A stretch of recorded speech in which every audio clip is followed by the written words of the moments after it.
नमस्कार। आज के इस वीडियो में हम अरस्तू के क्रांति संबंधी विचारों की चर्चा करेंगे।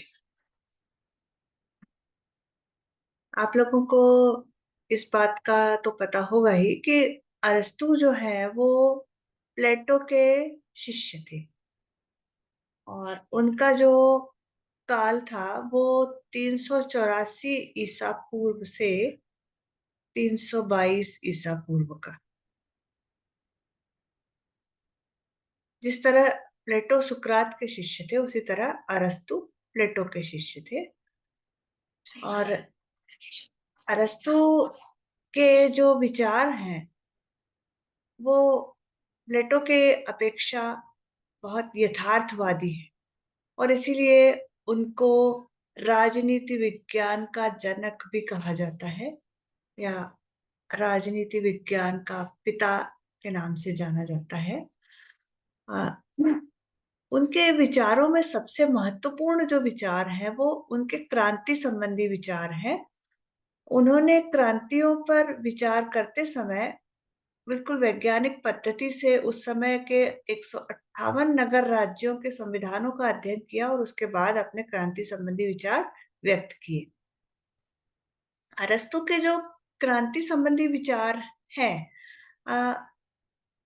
उसमें उन्होंने सबसे पहले क्रांतियों का अर्थ बताया है और अरस्तु ने क्रांति का जो अर्थ बताया वो आज के क्रांति के अर्थ से काफी भिन्न है।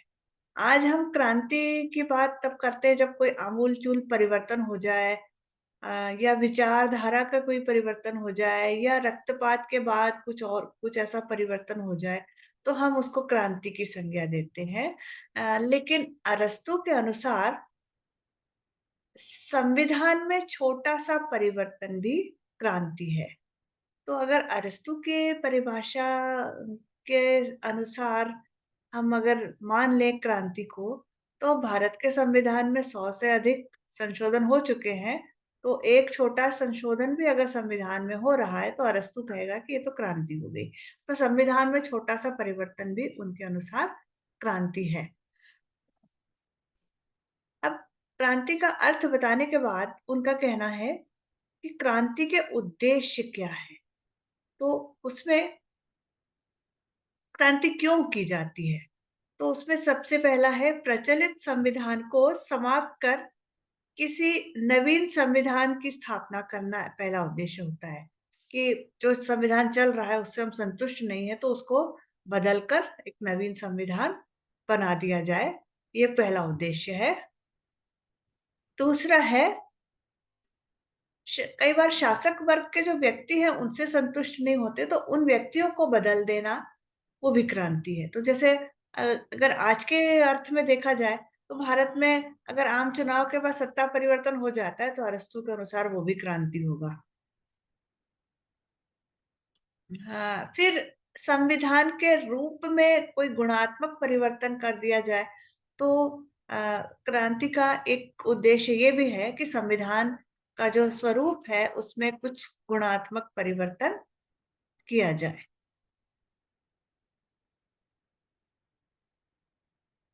उसके बाद किसी नए पद की स्थापना करना भी क्रांति का एक उद्देश्य हो सकता है कि जो पद जो है उससे काम नहीं हो रहा है और काम को और अच्छे से करने के लिए अगर कोई नई पोस्ट जनरेट की जाती है तो वो भी क्रांति का एक उद्देश्य हो सकता है। क्रांति के उद्देश्यों को बताने के बाद क्रांतियों के प्रकार भी बताए हैं अरस्तु ने। कई प्रकार की क्रांतियां हो सकती हैं। एक प्रकार उन्होंने बताया है कि पूर्ण क्रांति और उसका विपरीत है आंशिक क्रांति। अगर संविधान में एक छोटा सा परिवर्तन किया जाता है या उसके किसी एक एक भाग को ही परिवर्तित किया जाता है तो वो होगा आंशिक क्रांति। और अगर संविधान के एक बड़े भाग को परिवर्तित कर दिया जाता है या पूरे के पूरे संविधान को ही परिवर्तित कर दिया जाता है तो फिर उसको कहेंगे पूर्ण क्रांति।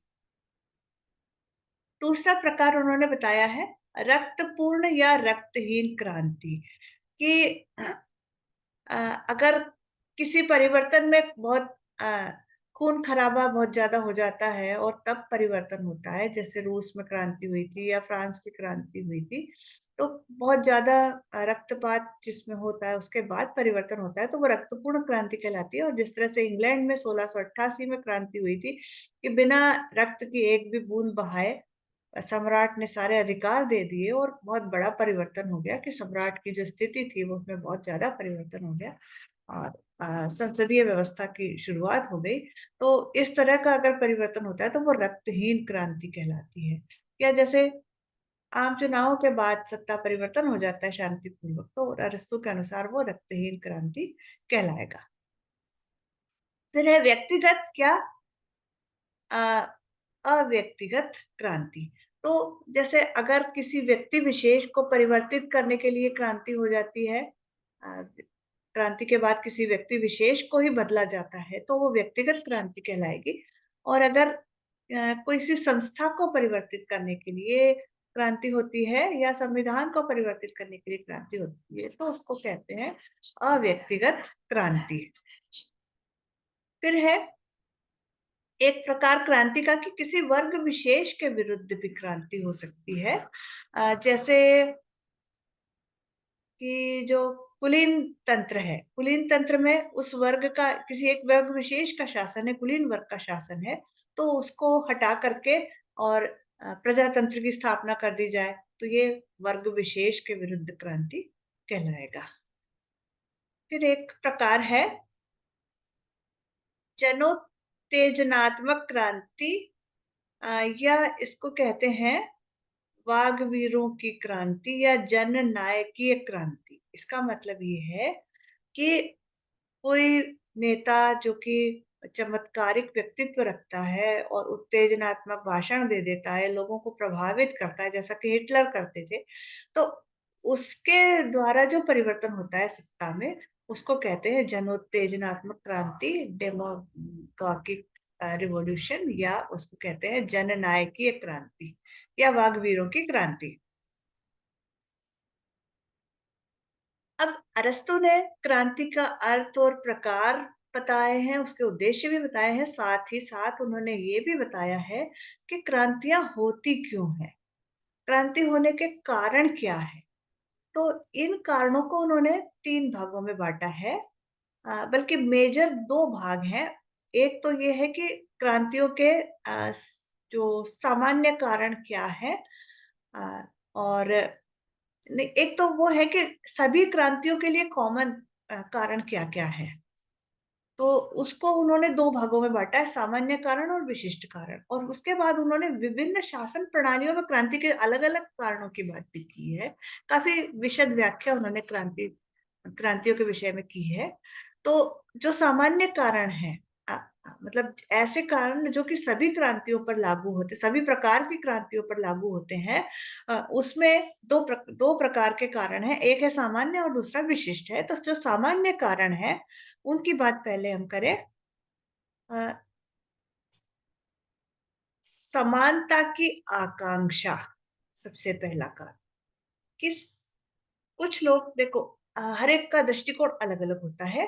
कुछ लोग ये कहते हैं कि मनुष्य होने के नाते सभी समान हैं, और इस नाते सबको समान, अ, सबके साथ समान व्यवहार होना चाहिए, सबको सब कुछ समान मिलना चाहिए।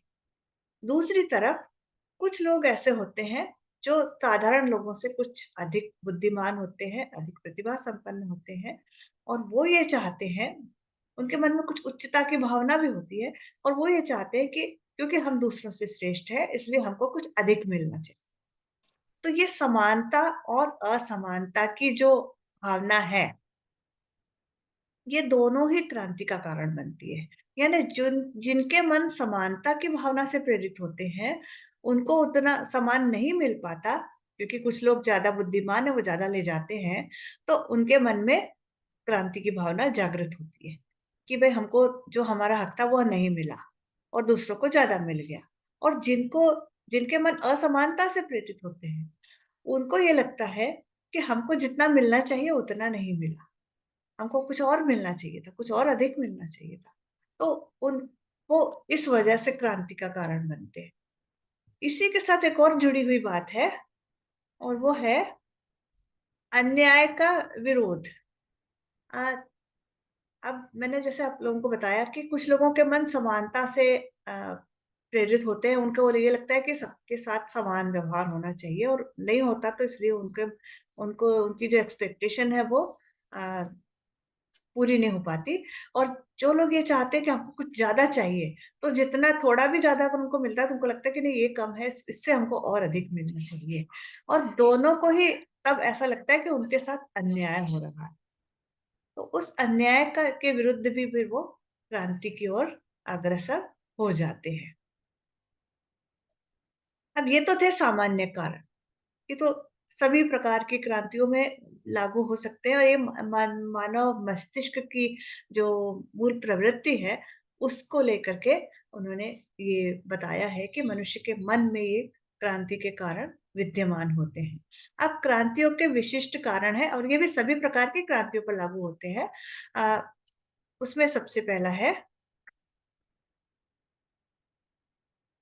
लाभ और सम्मान की इच्छा।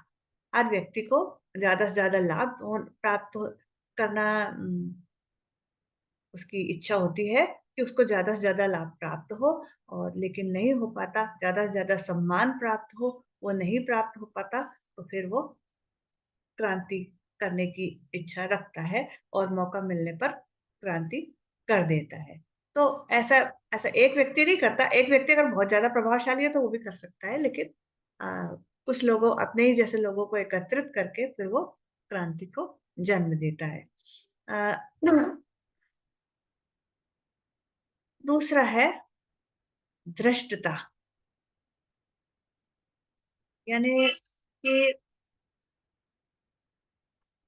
कुछ ऐसा कुछ गलत काम कर दिया जाए किसी के साथ, आ, किसी का अपमान कर दिया जाए, तो जिसका अपमान होता है वो मौका पड़ने पर क्रांति कर देता है। तो धृष्टता अगर की जाए, किसी के साथ बुरा व्यवहार किया जाए, तो फिर एक कारण है भय। आ, भय भी कुछ लोगों के मन में ये होता है कि उनके साथ अन्याय न हो जाए, इसलिए वो क्रांति कर देते हैं। ये उनको ये भय होता है कि उनके साथ अन्याय हो सकता है। और कुछ लोग अगर कुछ गलत काम कर देते हैं तो उनको ये भय होता है कि उनकी गलती पकड़ी न जाए, इसलिए वो क्रांति कर देते हैं। तो भय जो है वो दो तरह से क्रांति के लिए उत्तरदायी होता है। एक तो उन लोगों के लिए जिनके मन में ये भय होता है कि उनके साथ कभी अन्याय हो सकता है, और जो लोग अन्याय करते हैं उनके मन में ये भय होता है कि उनका अन्याय कभी न कभी पकड़ा जाएगा, तो वो ना पकड़ा जाए इसलिए वो क्रांति करते हैं। फिर है घृणा। ये भी मनुष्य की एक मूल प्रवृत्ति है कि उसके मन में दूसरों के प्रति घृणा होती है। तो दूसरों के प्रति मतलब कि ऐसे लोगों के प्रति जो उन्हीं के बराबर हैं, और कुछ लोग आगे बढ़ जाते हैं, वो नहीं बढ़ पाते, तो उनके मन में घृणा की भावना जागृत होती है, और फिर अवसर मिलने पर वो क्रांति में सहभागी हो जाते हैं। फिर राज्य के किसी भाग की अगर असामान्य वृद्धि हो जाए, तो उसके कारण भी क्रांति हो सकती है। आपके सामने अभी एक वर्तमान उदाहरण है। जब भारत का विभाजन हुआ तो पाकिस्तान का निर्माण हुआ, और पाकिस्तान में भी दो हिस्से थे, एक पूर्वी पाकिस्तान और एक पश्चिमी पाकिस्तान।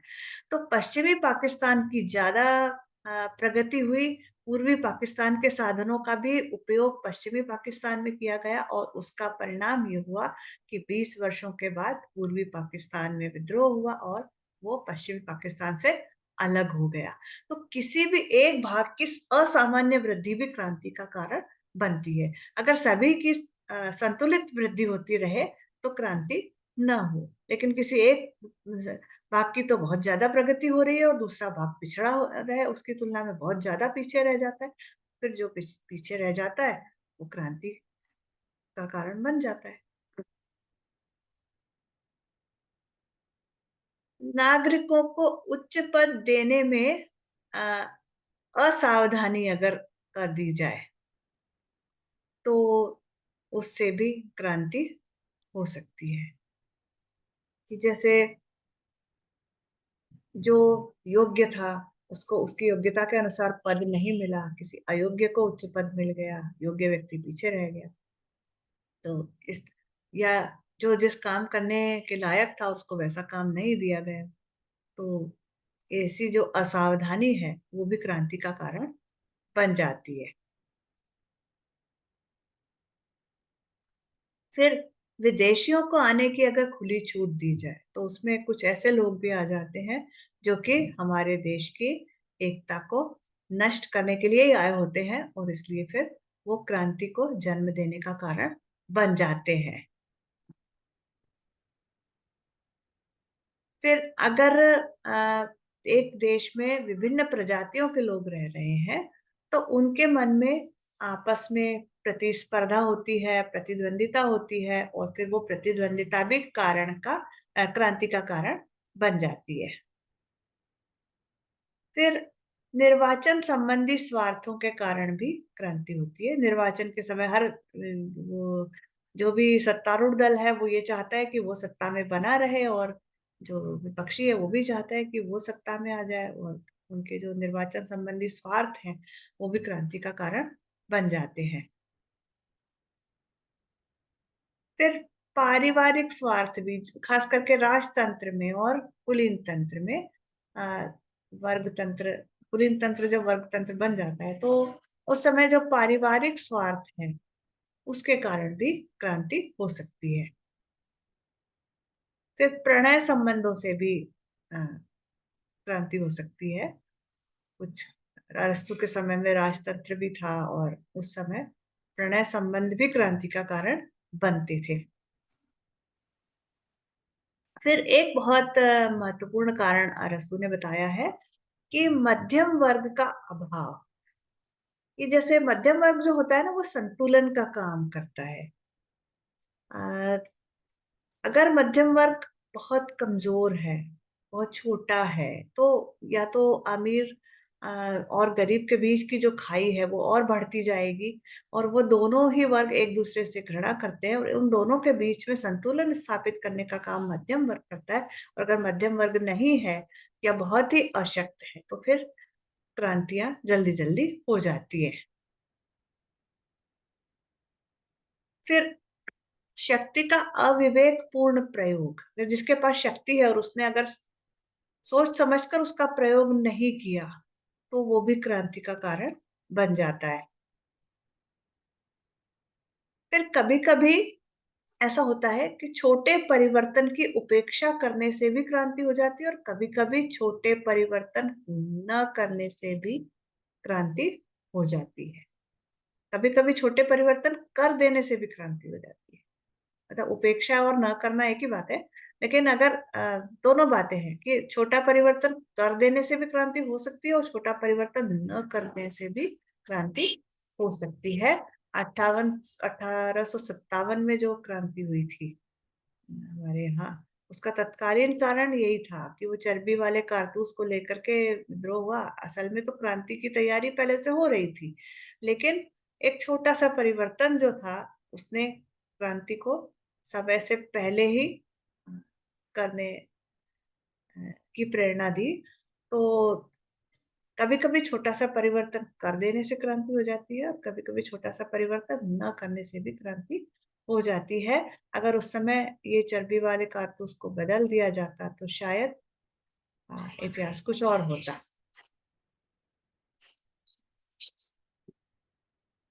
अब ये सब बताने के बाद, ये सो सारे जो सामान्य कारण थे क्रांति के और विशिष्ट कारण, अब ये तो सभी शासन प्रणालियों पर लागू होते हैं। अब विभिन्न शासन प्रणालियों में क्रांति के अलग अलग कारण भी अरस्तू ने बताए हैं। उसमें सबसे पहला है, निरंकुश तंत्र में क्रांति के कारण बताए हैं कि निरंकुश तंत्र में सबसे बड़ा कारण होता है प्रजा के प्रति कठोर व्यवहार, और उसको निरंकुश तंत्र इसीलिए कहते हैं। राजतंत्र अगर प्रजा के प्रति प्रजा के कल्याण को मन में रखते हुए काम करता है तो वो तो राजतंत्र ही रहेगा। लेकिन वो निरंकुश तंत्र में तभी बदलता है जब वो प्रजा के प्रति व्यवहार कठोर करने लगता है, या प्रजा के हित में न काम करते हुए अपने हित में काम करने लगता है, तभी वो निरंकुश तंत्र बनता है। तो सबसे बड़ा कारण उसमें क्रांति का यही होता है कि उसका जो व्यवहार है प्रजा के प्रति बहुत ज्यादा कठोर हो जाता है। तो प्रजा भी सहन करने की उसकी एक सीमा होती है, उसके बाद फिर वो क्रांति कर देती है। कुलीन तंत्र में क्रांति का जो कारण है वो ये है, अ,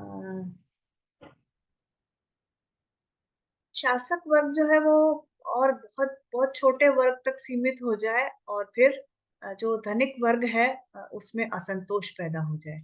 यानी जिनके पास सत्ता नहीं है और फिर भी वो धनी है, तो उनके मन में असंतोष पैदा हो सकता है कि हम भी तो उनके ही समान पैसे वाले हैं, उतनी ही संपत्तिधारी हैं, लेकिन हमारे पास सत्ता क्यों नहीं है। तो शासक वर्ग का सीमित होना और धनिक वर्ग के मन में असंतोष, ये कुलीन तंत्र में क्रांति के कारण होते हैं। धनिक तंत्र में क्रांति के जो कारण है, अगर सामान्य जनता का अपमान कर दिया जाए तो वो फिर सामान्य जनता जो है वो धनिक वर्ग के प्रति असंतुष्ट हो जाती है और फिर वो क्रांति का कारण बनती है। दूसरा कारण होता है धनिक तंत्र में क्रांति का कि धनिक वर्ग में ही गुटबाजी पाई जाती है। तो उन विभिन्न गुटों के बीच में जो आपसी प्रतिस्पर्धा और संघर्ष है वो क्रांति का कारण बनता है। संयत लोकतंत्र, या जिसको पॉलिटी कहा जाता है, मतलब बुद्धिमान और शिक्षित वर्ग का जो लोकतंत्र है, तो उसमें भी क्रांति के कारण होते हैं कि निर्धन वर्ग अगर असंतुष्ट हो जाता है तो फिर वो क्रांति कर देता है। अब प्रजातंत्र में क्रांति के लिए कारण बताया है कि धनिक वर्ग का अगर अपमान हो जाता है तो वो क्रांति कर देते हैं। राजतंत्र में क्रांति के कुछ कारण उन्होंने बताए हैं।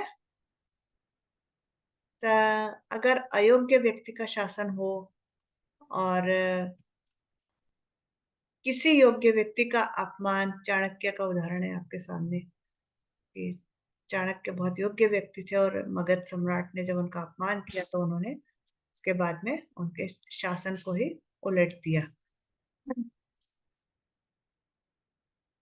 फिर पारिवारिक झगड़े भी राजतंत्र में क्रांति का कारण बन जाते हैं। अब अरस्तु ने केवल कारण नहीं बताए, या केवल कारण बताकर ये नहीं छोड़ दिया, उन्होंने क्रांतियों को दूर करने के उपाय भी बताए हैं। और उसमें सबसे पहला है शासक और शासित के मध्य सद्भावपूर्ण संबंध। अगर संबंध सद्भावपूर्ण होंगे तो दोनों ही एक दूसरे की बात को समझेंगे और क्रांतियां नहीं होंगी। तो सबसे पहला उपाय है शासक और शासित वर्ग के मध्य अच्छे संबंधों को स्थापित किया जाए। फिर शक्ति का विभाजन कर दिया जाए, एक ही व्यक्ति के पास पूरी शक्ति नहीं हो, क्योंकि लॉर्ड एक्टन का कहना बिल्कुल ही सही है कि शक्ति भ्रष्ट करती है और निरंकुश शक्ति पूर्ण रूप से भ्रष्ट करती है। तो इसलिए जो शासक वर्ग है उसमें शक्ति का विभाजन हो जाना चाहिए, एक ही व्यक्ति के पास सारी शक्ति नहीं होना चाहिए। फिर एक उन्होंने बताया कि धन का समान वितरण हो, समान एकदम समान वितरण तो नहीं हो सकता है, लेकिन असमानता कम से कम हो, विषमता कम से कम हो, और एक सशक्त मध्यम वर्ग का होना बहुत जरूरी है।